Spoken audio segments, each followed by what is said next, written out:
Asia കപ്പിലെ India Pak മത്സരത്തിലുണ്ടായ ഹസ്തദാന വിവാദത്തിൽ പ്രതിഷേധിച്ച പാകിസ്ഥാന് തിരിച്ചടിയുണ്ടായിരിക്കുകയാണ്. മാച്ച് റഫറിയെ പുറത്താക്കാതെ ഇന്നത്തെ മത്സരത്തിനിറങ്ങില്ല എന്ന് പ്രഖ്യാപിച്ച പാക് ക്രിക്കറ്റ് ടീമിന് ICC താക്കീത് നൽകി. മത്സരത്തിൽ നിന്ന് പിന്മാറിയാൽ കനത്ത തുക പിഴയായി അടയ്ക്കേണ്ടി വരുമെന്ന മുന്നറിയിപ്പ് വന്നതോടെ പാക് താരങ്ങൾ കളിക്കാനെത്തി.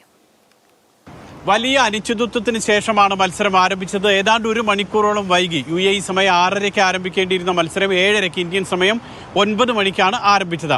രണ്ട് പ്രധാന ആവശ്യങ്ങളാണ് പാകിസ്ഥാൻ ക്രിക്കറ്റ് ടീം ഉന്നയിച്ചിരുന്നത്. ഒന്ന്, കഴിഞ്ഞ മത്സരത്തിൽ ഇന്ത്യയുമായുള്ള മത്സരത്തിൽ അമ്പയർ ആയിരുന്ന ആൻഡി പൈക്രോഫ്റ്റിനെ മാറ്റണമെന്നുള്ളതായിരുന്നു. അത് നടന്നില്ലെന്ന് മാത്രമല്ല, ഈ മത്സരത്തിൽ അദ്ദേഹമാണ് ഇപ്പോൾ അമ്പയർ ആയിട്ടുള്ളതും. രണ്ടാമത്തെ പ്രധാനപ്പെട്ട ആവശ്യം ഇന്ത്യൻ ക്യാപ്റ്റൻ സൂര്യകുമാർ യാദവിനോട് മാപ്പ് പറയിക്കണമെന്നുള്ളതായിരുന്നു, താക്കീത് ചെയ്യണമെന്നുള്ളതായിരുന്നു. അതും നടന്നില്ല. രണ്ട് ആവശ്യങ്ങളും ICC അംഗീകരിച്ചില്ല.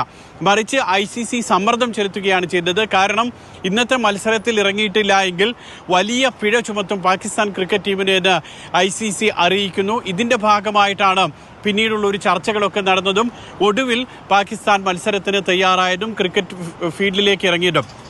മത്സരം തുടങ്ങുന്ന സമയത്ത് ടോസൊക്കെ തന്നെ ഒരു മണിക്കൂർ വൈകി.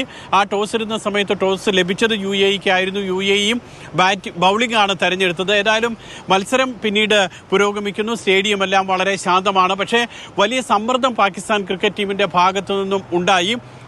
അതിനേക്കാൾ വലിയ സമ്മർദ്ദം അതിൻ്റെ ഭവിഷ്യത്തുകളൊക്കെ തന്നെ അറിയിച്ചുകൊണ്ടാണ് ICC നേരിട്ടത്. അങ്ങനെയാണ് പാകിസ്ഥാൻ ക്രിക്കറ്റ് ടീം അവസാനം ഇറങ്ങിയത്. മാത്രമല്ല, ഇന്ന് പാകിസ്ഥാൻ ക്രിക്കറ്റ് ടീം ഇറങ്ങിയിട്ടില്ലായിരുന്നു എങ്കിൽ പാകിസ്ഥാൻ ഈ ഏഷ്യ കപ്പിൽ പിന്നീട് ഉണ്ടാകുമായിരുന്നില്ല.